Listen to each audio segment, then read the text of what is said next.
Guys এর সাউন্ডটা দেখুন, জাস্ট দারুণ।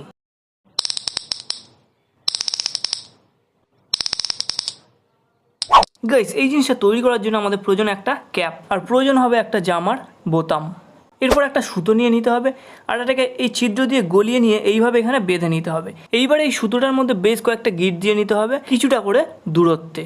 ফাইনালি এটা কমপ্লিট। এবার নিয়ে নিতে হবে একটা গার্ডার, আর এই গার্ডারটাকে মাঝখান থেকে কেটে নিতে হবে। নেওয়ার পর গার্ডারটাকে বোতামের মধ্যে ঠিক সুতোটাকে যেভাবে বেঁধেছিলাম সেইভাবে বেঁধে নিতে হবে। এইবার এই সিস্টেমটাকে জাস্ট এই ক্যাপের মধ্যে এইভাবে সেট করে দিতে হবে, দিলে এটা আমাদের পুরো রেডি। এবার জাস্ট এইভাবে ধরে টানুন আর সাউন্ডটা দেখুন।